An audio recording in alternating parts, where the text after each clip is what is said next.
ಕಾಂಗ್ರೆಸ್ ಹೈಕಮಾಂಡ್ಗೆ by election ticket tension ಎದುರಾಗ್ತಾ ಇದೆ. ದಾವಣಗೆರೆ ದಕ್ಷಿಣ ಕ್ಷೇತ್ರದಲ್ಲಿ ಇಬ್ಬರಿಂದ ನಾಮಿನೇಷನ್ ಅನ್ನು ಮಾಡಲಾಗಿದೆ ಅಂತೆ. ಅತ್ತ ಬಿಜೆಪಿಯಿಂದ ಈಗಾಗಲೇ ಸಾಲ್ವ್ ಆಗಿದೆ, ನಾಮಿನೇಷನ್ ಅನ್ನು ಹೊರಹಾಕಿದ್ದಾರೆ. ಆದರೆ ಯಾರಿಗೆ ಟಿಕೆಟ್, ಯಾರಿಗೆ ಕೋಕ್ ಕೊಡುತ್ತೆ ಹೈಕಮಾಂಡ್ ಅನ್ನೋದು ಬಹಳ ರೋಚಕತೆಯನ್ನು ಪಡೆದುಕೊಳ್ತಾ ಇದೆ. ಕಾಂಗ್ರೆಸ್ನಿಂದ ಟಿಕೆಟ್ ಸಿಗುವ ಭರವಸೆಯಿಂದ ನಾಮಪತ್ರವನ್ನ ಸಲ್ಲಿಕೆಯನ್ನ ಮಾಡಿದ್ದೀವಿ ಅಂತ ಸಮರ್ಥ ಶಾಮನೂರು, ಸಾದಿಕ್ ಪೈಲ್ವಾನ್ರಿಂದ ನಾಮಪತ್ರವನ್ನ ಸಲ್ಲಿಕೆ ಮಾಡಲಾಗಿದೆ.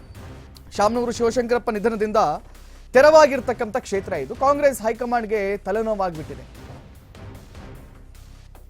ಇನ್ ಕೇಸ್ ಯಾರೇ ಒಬ್ರಿಗೆ ಕೊಟ್ಟರು ಮತ್ತೊಂದು ಕಡೆಯಲ್ಲಿ ಬಂಡಾಯದ ಬಾವುಟ ಇಲ್ಲಿ ಹಾರೇ ಹಾರುತ್ತೆ.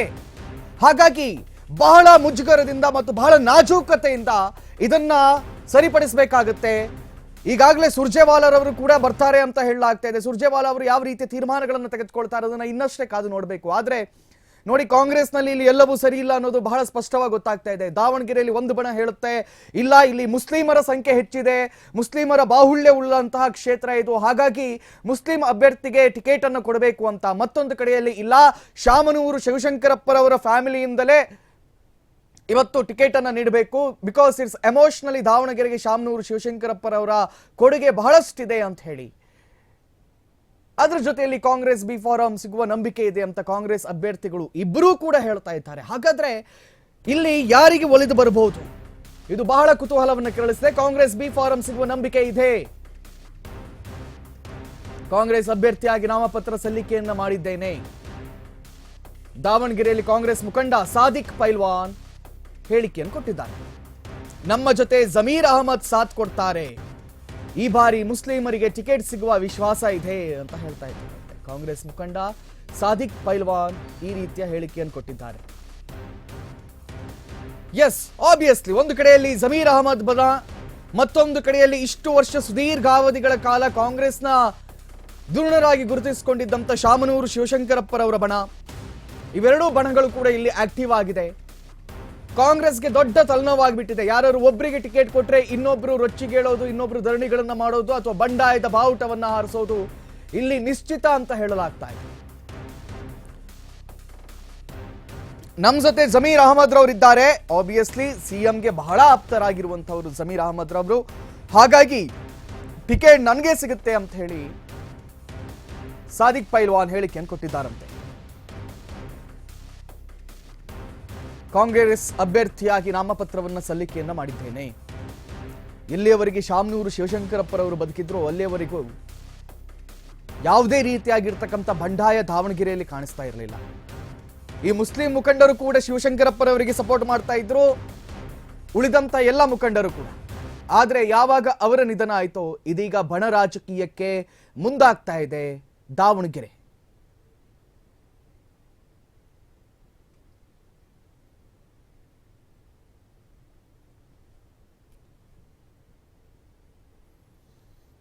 ಕ್ಷಣ ಕ್ಷಣಕ್ಕೂ ದಾವಣಗೆರೆಯ ರಾಜಕೀಯ ರಂಗೇರ್ತಾ ಇದೆ. ಬೈ ಎಲೆಕ್ಷನ್ ಹತ್ರ ಬರ್ತಾ ಇದೆ. ಒಂದು ಕಡೆಯಲ್ಲಿ ದಾವಣಗೆರೆ, ಮತ್ತೊಂದು ಕಡೆಯಲ್ಲಿ ಬಾಗಲಕೋಟೆ. ಒಂದು ಕಡೆಯಲ್ಲಿ ಶಾಮನೂರು ಶಿವಶಂಕರಪ್ಪ ನಿಧನರಾದ್ರು, ಮತ್ತೊಂದು ಕಡೆಯಲ್ಲಿ ಮೇಟಿ ಅವರು ಕೂಡ ನಿಧನರಾದ್ರು. ಈ ಎರಡೂ ಕ್ಷೇತ್ರಗಳು ತೆರವಾಯಿತು. ತೆರವಾಗ್ತಾ ಇದ್ದಂಗೆ ಯಾವಾಗ ಅವರು ನಿಧನರಾಗಿ ಅವರ ಶವ ಸಂಸ್ಕಾರ ನಡೀತು ನೋಡಿ, ಆ ಕೂಡಲೇ ಎರಡೂ ಕ್ಷೇತ್ರಗಳಲ್ಲಿ ಹತ್ಕೊಂಡು ಬಿಡ್ತು. ಮುಂದಿನ ಅಭ್ಯರ್ಥಿ ಯಾರು ಅಂತ ಹೇಳಿ. ಬಾಗಲಕೋಟೆಗೆ ಮತ್ತೆ ಬರೋಣ. ಆದರೆ ಈಗ ದಾವಣಗೆರೆಯಲ್ಲಿ ಕ್ಷಣ ಕ್ಷಣಕ್ಕೂ ಕೂಡ ರೋಚಕತೆಯನ್ನು ಪಡೆದುಕೊಳ್ತಾ ಇದೆ. ಒಂದು ಕಡೆಯಲ್ಲಿ ಜಮೀರ್ ಅಹಮದ್ ರವರ ಬಣ, ದ ರೀಸನ್ ದಾವಣಗೆರೆಯಲ್ಲಿ ಮುಸ್ಲಿಮರ ಸಂಖ್ಯೆ ಹೆಚ್ಚಿದೆ, ಕರ್ನಾಟಕದ ಹೃದಯ ಭಾಗ ಅಂತ ಕರೆಯಲಾಗುತ್ತೆ ದಾವಣಗೆರೆ. ಆ ದಾವಣಗೆರೆಯಲ್ಲಿ ಇದುವರೆಗೆ ಯಾರೆಲ್ಲ ಅಧಿಕಾರವನ್ನ ಸ್ವೀಕಾರ ಮಾಡಿದ್ದಾರೆ ನೋಡಿ, ಅವರು ಕರ್ನಾಟಕದ ರಾಜ್ಯ ರಾಜಕೀಯದ ಮೇಲೆ ಮಹತ್ತರ ಪ್ರಭಾವವನ್ನು ಬೀರಿದ್ದಾರೆ. ಹಾಗಾಗಿ ಇಡೀ ಇತಿಹಾಸವನ್ನು ನೀವು ತೆಗೆದು ನೋಡಿದಾಗ ಕೆಂಗಲ್ ಹನುಮಂತರವರ ಕಾಲದಿಂದಲೂ ಇವತ್ತಿನವರೆಗೆ ದಾವಣಗೆರೆಯನ್ನು ಯಾರು ಆಳ್ತಾರೆ ಅವರು ಹೆಚ್ಚಿನ ಪ್ರಭಾವವನ್ನ ಸರ್ಕಾರದ ಮೇಲೆ ಬೀಳ್ತಾರೆ. ಹಾಗಾಗಿ ಈಗ ಎರಡೂ ಬಣಗಳು ಪೈಪೋಟಿಯಲ್ಲಿವೆ.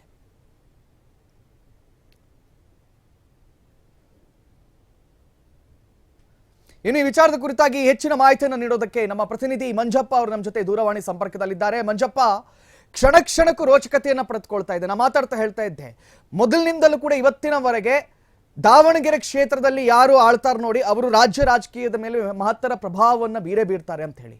ಇಲ್ಲಿ ಶಾಮನೂರು ಶಿವಶಂಕರಪ್ಪರವರು ನಿಧನರಾಗುವವರೆಗೆ ಯಾವುದೇ ಬಣಗಳು ಇರಲಿಲ್ಲ ಕಾಂಗ್ರೆಸ್ನಲ್ಲಿ. ಈಗ ಎರಡೆರಡು ಬಣಗಳು ಹುಟ್ಕೊಂಡಿದೆಯಲ್ಲ, ಏನೇನು ಅಪ್ಡೇಟ್ಸ್ಗಳು ಬರ್ತಾ ಇವೆ ಮಂಜುನಾಥ್? ಖಂಡಿತವಾಗಿ ಕಾರ್ತಿಕ್, ಏನಂತ ಹೇಳಿದ್ರೆ ದಾವಣಗೆರೆ ದಕ್ಷಿಣ ಒಂದು ಕ್ಷೇತ್ರ ಅಂತಕ್ಕಂಥದ್ದು ದಿನೇ ದಿನೇ ಒಂದು ರಂಗೇರ್ತಾ ಇದೆ ಅಂತ ಹೇಳ್ಬೋದು. ಯಾಕಂತ ಹೇಳಿದ್ರೆ ಈಗಾಗಲೇ ಬಿಜೆಪಿ ಟಿಕೆಟ್ ಘೋಷಣೆ ಆಗಿರ್ತಕ್ಕಂಥದ್ದು ಏನು ಶ್ರೀನಿವಾಸ್ ಶಾಸಕರಪ್ಪನವರಿಗೆ ಈಗಾಗಲೇ ಟಿಕೆಟ್ ಘೋಷಣೆ ಮಾಡಿ ಅಲ್ಲಿರ್ತಕ್ಕಂಥ ಬಣ ರಾಜಕೀಯಕ್ಕೆ ಒಂದಿಷ್ಟು ಶಮನ ಆಗಿ ಎಲ್ಲರೂ ಕೂಡ ಒಟ್ಟಾಗಿ ಈಗಾಗಲೇ ನಾಮಪತ್ರ ಸಲ್ಲಿಕೆಗೆ ಮುಂದಾಗಿರ್ತಕ್ಕಂಥದ್ದು. ಇನ್ನೊಂದು ಕಡೆಯಲ್ಲಿ ಕಾಂಗ್ರೆಸ್ನ ಭದ್ರಕೋಟೆ ದಕ್ಷಿಣ ಕ್ಷೇತ್ರ ಏನಿತ್ತು ಅದರಲ್ಲಿ ಶಾಮನೂರು ಶಿವಶಂಕರಪ್ಪನವರು ನಿಧನದ ನಂತರದಲ್ಲಿ ಏನು ಈ ಒಂದು ಏನು ಅಲ್ಪಸಂಖ್ಯಾತರ ಕೂಗು ಎದ್ದಿರ್ತಕ್ಕಂಥದ್ದು. ಇಲ್ಲಿಯವರೆಗೂ ಕೂಡ ಏನು ಶಾಮನೂರು ಶಿವಶಂಕರಪ್ಪ ಅವರ ಕುಟುಂಬಕ್ಕೆ ಟಿಕೆಟ್ ನೀಡಲಾಗಿದೆ, ನಾವು ಅವರಿಗನ್ನ ಕೂಡ ಮತ ಹಾಕಂತ ಬಂದಿದ್ವಿ, ಹಾಗಾಗಿ ಅವರು ಗೆಲ್ದ ಸಾಧಿಸ್ತಾ ಬಂದಿದ್ರು. ಆದ್ರೆ ಈ ಒಂದು ದಕ್ಷಿಣ ಕ್ಷೇತ್ರ ಅಂತಕ್ಕಂಥದ್ದು ಮುಸ್ಲಿಂ ಬಾಹುಳ್ಯ ಅಂತಕ್ಕಂಥ ಒಂದು ಕ್ಷೇತ್ರ ಆಗಿದ್ದು, ಈ ಬಾರಿ ನಮಗೆ ಟಿಕೆಟ್ ನೀಡಬೇಕು ಅಂತಕ್ಕಂಥದ್ದು ಏನು ಸಾದಿಕ್ ಪೈಲ್ವಾನ್ ಆಗಿರ್ಬೋದು, ಅಬ್ದುಲ್ ಜಬ್ಬರ್ ಆಗಿರ್ಬೋದು, ಇನ್ನೂ ಅನೇಕರು ಕೂಡ ಈ ಒಂದು ಟಿಕೆಟ್ಗೆ ಪೈಪೋಟಿಗೆ ಮುಂದಾಗಿರ್ತಕ್ಕಂಥದ್ದು. ಇವತ್ತಿನ ಒಂದು ಬೆಳವಣಿಗೆಯನ್ನು ನಾವು ನೋಡ್ತಾ ಹೋದಾಗ ಈಗಾಗಲೇ ಎರಡು ಕಾಂಗ್ರೆಸ್ನ ಪರವಾಗಿ ಕಾಂಗ್ರೆಸ್ನಿಂದಲೇ ಒಂದು ವ್ಯಕ್ತಿಗಳು ಒಂದು ನಾಮಪತ್ರ ಸಲ್ಲಿಕೆ ಮಾಡಿರ್ತಕ್ಕಂಥದ್ದು. ಒಂದು ಸಾದಿಕ್ ಪೈಲ್ವಾನ್ ಅಂತಕ್ಕಂಥದ್ದು, ಇನ್ನೊಂದು ಸಮರ್ಥ್ ಶಾಮನೂರ್ ಅವ್ರದ್ದು. ಈಗಾಗಲೇ ಎರಡು ಕಾಂಗ್ರೆಸ್ನ ಒಂದು ಹಿನ್ನೆಲೆಯಲ್ಲಿ ಒಂದು ಹೆಸರಿನಲ್ಲೇ ಒಂದು ನಾಮಪತ್ರ ಸಲ್ಲಿಕೆ ಮಾಡಿದ್ದು. ಇಬ್ರು ಕೂಡ ಒಂದು ಟಿಕೆಟ್ ಬಿ ಫಾರ್ಮ್ ನಮಗೆ ಸಿಗುತ್ತೆ ಅಂತಕ್ಕಂಥದ್ದು ಒಂದು ವಿಶ್ವಾಸದಲ್ಲಿ ಇರ್ತಕ್ಕಂಥದ್ದು. ಇವೆಲ್ಲವನ್ನು ನೋಡಿದಾಗ ಏನು ಬಿ ಫಾರ್ಮ್ ಇಂದು ರಾತ್ರಿ ಅಥವಾ ನಾಳೆ ಏನು ಬಿ ಫಾರ್ಮ್ ಯಾರಿಗೆ ನೀಡ್ತೋ ಅವರು ಕಾಂಗ್ರೆಸ್ ಅಧಿಕೃತ ಅಭ್ಯರ್ಥಿ ಆಗ್ತಾರೆ.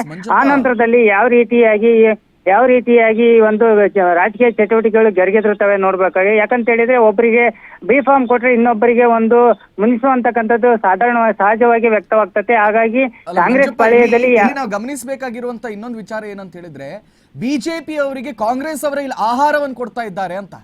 ಇಲ್ಲಿ ಒಂದು ಬಣ ಏನು ಇವತ್ತು ಮೇ ಬಿ ಜಮೀರ್ ಅಹಮದ್ ರವರದ್ದು ಇಲ್ಲಿ ಮೇಲ್ಗೈ ಆಗುವಂತ ಸಾಧ್ಯತೆಗಳೇ ಇವೆ ಅಂತ ಹೇಳಲಾಗ್ತಾ ಇದೆ. ಅದು ಆದದ್ದೇ ಹೌದಾದಲ್ಲಿ ಇವತ್ತು ಶಾಮನೂರು ಶಿವಶಂಕರಪ್ಪರವರ ಆತ್ಮೀಯ ಬಣ ಬಿಜೆಪಿಗೆ ಏನಾದ್ರೂ ಮತ ಹಾಕುವಂತ ಅಥವಾ ಅವರಿಗೆ ಸಪೋರ್ಟ್ ಮಾಡುವಂತಹ ಪ್ರಯತ್ನಕ್ಕೆ ಏನಾದ್ರೂ ಮುಂದಾಗಬಹುದಾ ಹೇಗೆ? ಇಲ್ಲಿ ಖಂಡಿತವಾಗಿಯೂ ಬಿಜೆಪಿಗೆ ಈ ಒಂದು ಕಾಂಗ್ರೆಸ್ನ ಒಳ ಜಗಳ ಅಂತಕ್ಕಂಥದ್ದು ಆಹಾರ ಆಗ್ತಿದೆ ಅಂತ ಹೇಳ್ಬೋದು. ಯಾಕಂತ ಹೇಳಿದ್ರೆ ಇದುವರೆಗೂ ಕೂಡ ಅಲ್ಲಿ ಬಿಜೆಪಿ ತನ್ನ ಖಾತೆಯನ್ನು ತೆರಲಿಕ್ಕೆ ಕಮಲ ಅರಳಿಕ್ಕೆ ಸಾಧ್ಯವಾಗಿಲ್ಲ. ಕಾರಣ ಅಂತ ಹೇಳಿದ್ರೆ ಇದು ಅಹಿಂದ ಮತಗಳೇ ಹೆಚ್ಚಾಗಿರ್ತಕ್ಕಂಥ ಒಂದು ಕ್ಷೇತ್ರ.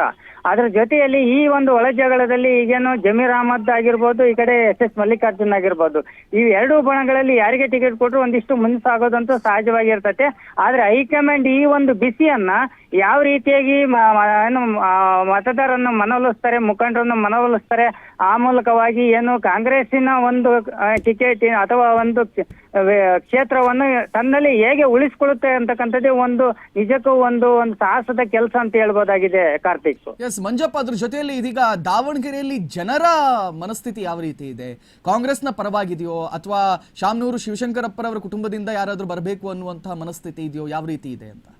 ಖಂಡಿತವಾಗಿಯೂ ಕಾರ್ತಿಕ್, ಏನಂತ ಹೇಳಿದ್ರೆ ಈಗಾಗಲೇ ದಾವಣಗೆರೆಯಲ್ಲಿ ಅಹಿಂದ ಮತಗಳು ಹೆಚ್ಚಾಗಿರ್ತಕ್ಕಂಥ ಈ ಕ್ಷೇತ್ರದಲ್ಲಿ ಏನು ಶಾಮನೂರು ಕುಟುಂಬಕ್ಕೆ ಹೊರತುಪಡಿಸಿ ನಮಗೆ ಕೊಡಬೇಕು ಅಂತಕ್ಕಂಥದ್ದು ಅಹಿಂದ ವರ್ಗಗಳ ಒಂದು, ಅದರಲ್ಲೂ ಎಸ್ಪೆಷಲಿ ಹೇಳ್ಬೇಕಂತ ಹೇಳಿದ್ರೆ ಮುಸ್ಲಿಂ ಅಭ್ಯರ್ಥಿಗಳ ಒಂದು ಆಕಾಂಕ್ಷಿಗಳ ಒಂದು ಮಾತಾಗಿರ್ತಕ್ಕಂಥದ್ದು. ಇನ್ನೊಂದು ಭಾಗದಲ್ಲಿ ನಾವು ಲೆಕ್ಕ ಹಾಕುತ್ತಾ ಹೋದ್ರೆ ಈಗ ಮುಸ್ಲಿಂ ಬಾಹುಳ್ಯದ ಕ್ಷೇತ್ರದಲ್ಲಿ ಏನು ಹಿಂದೂಗಳ ಮತವನ್ನು ಕ್ರೋಢೀಕರಣ ಮಾಡುವ ನಿಟ್ಟಿನಲ್ಲಿ ಈಗಾಗಲೇ ಬಿಜೆಪಿ ಶ್ರೀನಿವಾಸ್ ಶಾಸಕರಪ್ಪ ಅಂತಕ್ಕಂಥ ವ್ಯಕ್ತಿಯನ್ನ ಕಣಕ್ಕಿಳಿಸಿರ್ತಕ್ಕಂಥದ್ದು. ಯಾಕಂತ ಹೇಳಿದ್ರೆ ಆ ವ್ಯಕ್ತಿ ಕೂಡ ಎಲ್ಲ ಜನಾಂಗಗಳ ಒಂದು ಈಗಾಗಲೇ ಅಹಿಂದ ಅಸ್ತ್ರದ ಮೂಲಕವೇ ಈಗಾಗಲೇ ಕಾಂಗ್ರೆಸ್ ಅಧಿಕಾರಕ್ಕೆ ಬರ್ತಾ ಇತ್ತು. ಅದ್ರ ಜೊತೆಯಲ್ಲಿ ಈಗ ಏನ್ ಬಿಜೆಪಿ ಟಿಕೆಟ್ ನೀಡಿದೆ ಅದೇ ಕಾಂಗ್ರೆಸ್ಸಿನ ಅಹಿಂದ ಅಸ್ತ್ರವಕ್ಕೆ ತಿರುಗೇಟು ನೀಡುವ ನಿಟ್ಟಿನಲ್ಲಿ ಅಹಿಂದ ವ್ಯಕ್ತಿಯನ್ನೇ ಕಣಕ್ಕಿಳಿಸಿರ್ತಕ್ಕಂಥದ್ದು. ಯಾಕಂತ ಹೇಳಿದ್ರೆ ಎಸ್ ಟಿ ಸಮುದಾಯದ ಓಟುಗಳು ಕೂಡ ಇಲ್ಲಿ ನಿರ್ಣಾಯಕ ಪಾತ್ರ ವಹಿಸ್ತವೆ. ಅದ್ರ ಜೊತೆಯಲ್ಲಿ ಈಗ ಮುಸ್ಲಿಂ ಓಟಗಳು ಡಿವೈಡ್ ಆದಂತ ಸಂದರ್ಭದಲ್ಲಿ ಈಗ ಸಹಜವಾಗಿಯೇ ಒಂದು ಬಿಜೆಪಿ ಏನು ಸಾಂಪ್ರದಾಯಿಕ ಮತಗಳು ಬಿಜೆಪಿಗೆ ಬಿದ್ದೇ ಬೀಳ್ತವೆ. ಅದ್ರ ಜೊತೆಯಲ್ಲಿ ಏನು ಅಹಿಂದ ಮತಗಳು ಏನು ಬಿಜೆಪಿ ಪರವಾಗಿ ಹೋದಾಗ ಬಿಜೆಪಿಗೆ ಈ ಒಂದು ಒಳ ಜಗಳ ಅಂತಕ್ಕಂಥದ್ದು ಆಹಾರ ಆಗೋದ್ರಲ್ಲಿ ಯಾವುದೇ ಸಂಶಯ ಇಲ್ಲ ಅಂತ ಹೇಳ್ಬೋದು. ಥ್ಯಾಂಕ್ ಯು ಮಂಜಪ್ಪ ತಮ್ಮೆಲ್ಲ ಮಾತುಗಳಿಗಾಗಿ. ಸಾದಿಕ್ ಪೈಲ್ವಾನ್ ಅಂತ ಹೇಳಿ ನನ್ನ ಹೆಸರು. ಆಗ್ತಾ ಇಲ್ಲ, ನಾನು ದಾವಣಗೆರೆಯ ನಿಷ್ಠ ಕಾರ್ಯಕರ್ತ ಸಾದಿಕ್ ಪೈಲ್ವಾನ್ ಅಂತ ಹೇಳಿ ನನ್ನ ಹೆಸರು. ಎಲ್ಲ ಧರ್ಮದವರು ನನಗೆ ಗುರುತಿಸ್ತಾರೆ. ಅದಕ್ಕೆ ನಾನು ಕಾಂಗ್ರೆಸ್ ಅಭ್ಯರ್ಥಿ ಆಗಿ ನಾನೆಲ್ಲ ನಾಮಪತ್ರವನ್ನು ಸಲ್ಲಿಸಿದ್ದೀನಿ. ಸೋಮವಾರ ಜನಸಂಖ್ಯೆ ಜೊತೆಯಲ್ಲಿ ಬಂದು ಮತ್ತೆ ಅರ್ಜಿಯನ್ನು ಕೊಟ್ಟು ನಾನು ದಾವಣಗೆರೆಯಲ್ಲಿ ಪ್ರಚಾರಕ್ಕೆ ಹೋಗುತ್ತೇನೆ.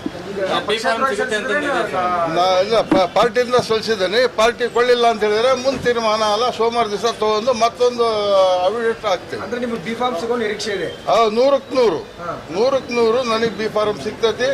ಇವತ್ತು ಅಲ್ಲಿ ಹೈಕಮಾಂಡ್ ನಲ್ಲಿ ಸ್ಟೇಟ್ ಗೌರ್ಮೆಂಟ್ ನಲ್ಲಿ ಮಾತುಕತೆ ನಡೀತಾ ಐತಿ. ಫೋನ್ ಬಂದಿತ್ತು, ನಾವೆಲ್ಲ ರಂಜಾನ್ ತಿಂಗಳ 1 ನಮಾಜಿ ಶುಕ್ರವಾರ ಹೋಗ್ಬೇಕಾಯ್ತು, ಅರ್ಜಿಯನ್ನು ಸಲ್ಲಿಸಬೇಕಾಯ್ತು. ಅದಕ್ಕೋಸ್ಕರ ನಾವಿಲ್ಲಿ ಉಳ್ಕೊಂಡಿದ್ವಿ. ನಮ್ಮ ಅಭಿಮಾನರು, ನಮ್ಮ ಅಣ್ಣ ತಮ್ಮಗಳು ಎಲ್ಲ ಬೆಂಗಳೂರಿನಲ್ಲಿ ಇದ್ದಾರೆ. ಎಷ್ಟು ಸೆಟ್ ಕೊಟ್ಟಿದ್ದೀರಿ ಸರ್? ಒಂದು ಸೆಟ್ ಕೊಟ್ಟಿದ್ದೇನೆ. ಕಾಂಗ್ರೆಸ್ ಅಭ್ಯರ್ಥಿ ಅಂತಾನೆ ಕೊಟ್ಟಿದ್ದಾರೆ. ಈಗ ಸಮರ್ಥವರು ಕೊಟ್ಟಿದ್ದಾರೆ ಕಾಂಗ್ರೆಸ್. ಅದು ಇರ್ಬೋದು. ಎಲ್ಲರಿಗೂ ಅಧಿಕಾರ ಐತಿ, ಎಲ್ಲರಿಗೂ ಸ್ವಾತಂತ್ರ್ಯ ಐತಿ, ಯಾರಾದ್ರೂ ಕೊಡ್ಬೋದು. ತಾವು ಮಾಧ್ಯಮರು ಕೊಡ್ಬೋದು, ನಾವೇ ಅವರೇ ಅಂತಲ್ಲ. ಅಲ್ಲ ಸರ್, ನೀವು ಮೊದಲಿಂದನೂ ಬೇಡಿಕೆ ಐತೆ ಸರ್, ಅಲ್ಪಸಂಖ್ಯಾತರು ಕೊಡಬೇಕು ಅಂತ. ಸರ್, ಇದು 4ನೇ ಸತಿ ನಾನು ಅರ್ಜಿ ಹಾಕ್ತಾ ಇರೋದು. 4ನೇ ಸತಿ ನಾನು ಅರ್ಜಿ ಹಾಕ್ತಾ ಇರೋದು. 3ನೇ ಸತಿ ಫಸ್ಟಿಗೆ 1,25,000 ರೂಪಾಯಿ ಕಟ್ಟಿದ್ದೆ. 2ನೇ ಸತಿಗೆ 1,50,000 ಲಕ್ಷ ಕಟ್ಟಿದ್ದೆ. ಈಗ ಮೊನ್ನೆ ಚುನಾವಣೆ ಆತಲ್ಲ, ಅವಾಗೆಲ್ಲ 2,25,000 ರೂಪಾಯಿ ನಾನು ಕಟ್ಟಿದ್ದೇನೆ. ನನ್ನ ಹತ್ರ ಅರ್ಜಿ ಇದೆ, ಫಾರಂ ಇದೆ. ನಾನು ಆಗ್ಲಿಂದ ನಾನು ಹೋರಾಟ ಮಾಡ್ಕೊಂಡು ಬಂದಿದ್ದೇನೆ, ಈಗೂ ಮಾಡ್ತಾ ಇದ್ದೇನೆ.